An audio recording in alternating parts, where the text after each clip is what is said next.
There is something quietly operating beneath every bad relationship you have ever stayed in too long. Every job that drained you before you even understood why. Every moment where you chose the wrong person, the wrong environment, the wrong path, and somehow still felt pulled toward it like it made complete sense.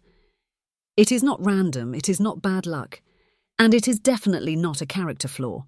Most people have called it intuition at some point, that gut feeling, that magnetic pull towards certain people or situations.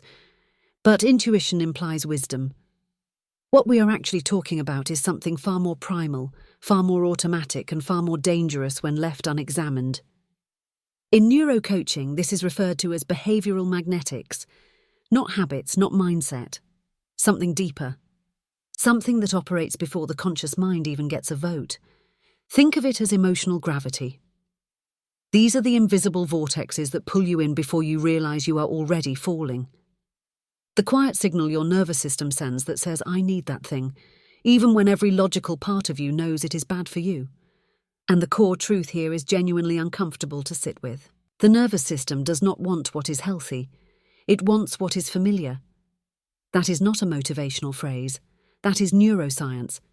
Humans are extraordinarily predictable, not because people are unintelligent, but because the nervous system is incredibly smart. Your brain is not designed to seek out what is new and wonderful and expansive. It is designed to seek out what it already knows how to survive. That is the entire job. Survival, not happiness, not growth. Survival. This is precisely why someone who grew up in a household full of chaos and unpredictability will feel deeply uncomfortable, almost suspicious, when life becomes peaceful. The peace does not register as good. It registers as unfamiliar, and unfamiliar registers as dangerous. This is why someone who was consistently ignored as a child ends up magnetically drawn to partners who give them almost no emotional attention. The neglect feels like home. This is why someone who was controlled, micromanaged, or dominated growing up often becomes the controller in their adult relationships and calls it leadership, calls it being responsible, calls it just knowing what needs to get done. They are not chasing what feels good. They are chasing what feels like home. And even if home was painful, even if home was chaos, even if home was silence and distance and criticism, the nervous system still maps it as the baseline, still calls it safe, still pulls you back toward it, every single time. Here is the pattern that runs underneath all of it. If something feels familiar, it feels safe. If it feels safe, it becomes attractive. If it becomes attractive, it gets repeated. Familiar becomes safe, safe becomes attractive, attractive becomes repeated. And then you wonder why you keep ending up in the same situations with different faces. You are not choosing. You are recycling.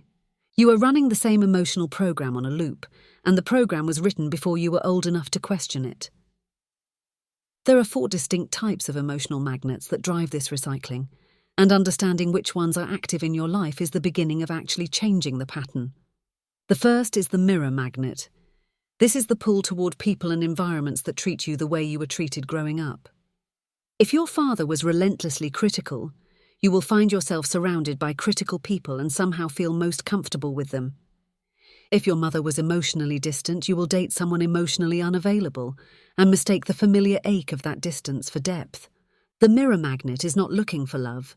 It is looking for confirmation of what love already taught you it felt like. The second type is the echo magnet.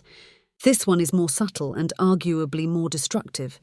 The echo magnet makes you recreate pain specifically to give yourself the illusion of control over it. You choose burnout. You choose drama. You manufacture crisis. Not because you enjoy suffering, but because at least this time you are the one holding the match. At least this time the chaos is something you initiated rather than something that happened to you.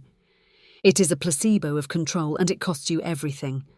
The third type is the reversal magnet. This is where you become the very thing that hurt you. If you grew up feeling powerless, you become dominant. If you grew up feeling invisible, you make sure you take over every room you walk into. It looks like confidence from the outside, it looks like strength, but it is armor. It is a very sophisticated defense mechanism wearing a smile. It is not healing. It is protection dressed up as personality. The fourth type is the completion magnet, and this one is perhaps the most heartbreaking of all. The completion magnet pulls you toward people who resemble emotionally or behaviorally the people who originally hurt you. And the unconscious hope underneath it is that this time finally, you will get the love you did not receive back then. You are not dating the person in front of you. You are dating the unfinished emotional business of your past. You are dating the hope that the person who once felt like a monster will eventually become safe. That is not a relationship. That is a wound looking for a resolution it will never find in that place. So how do you actually break this? Because awareness alone is not enough. Knowing the name of the cage does not automatically open the door. The first step is to spot the loop. Get brutally honest with yourself about what keeps happening in your life that you say you do not want but keep allowing. Not what you say you want, what you keep choosing, what you keep tolerating, what you keep walking back into. That pattern is the data. The second step is to name the magnet. Is it the mirror pulling you toward familiar treatment?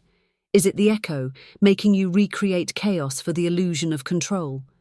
Is it the reversal, where you have become the thing that once hurt you? Or is it the completion magnet, chasing resolution in people who can never give it to you? Naming it removes some of its power. It moves it from the unconscious into the conscious, and that shift matters enormously. The third step is to trace the original source. Who taught you this was normal? Whose love came with conditions attached? Who made you believe that safety always has a cost, that closeness always comes with pain, that you have to earn the right to be treated well?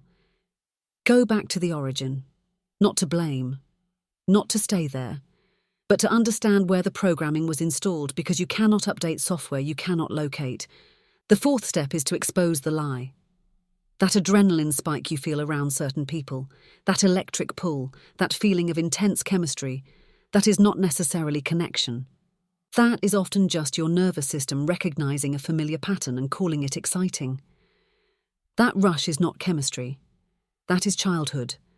That is your body saying, I know this, I know how to survive this. And it is dressing that survival response up as attraction. Here is what nobody tells you about doing this work.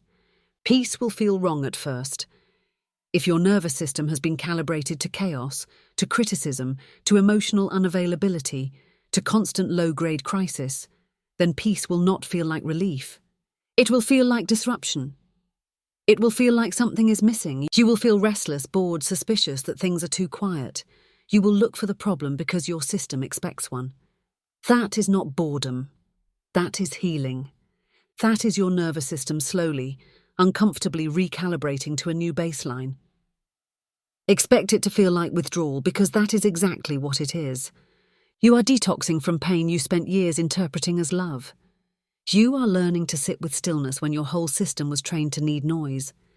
The way through is not to rush it or force it or perform your way into a new identity. The way through is to get honest on paper. Write down the loops, write down the magnets, write down the names of the people who taught you what love and safety felt like. Let the truth show up in black and white where you cannot look away from it. That is where the real work begins. That is where freedom actually starts.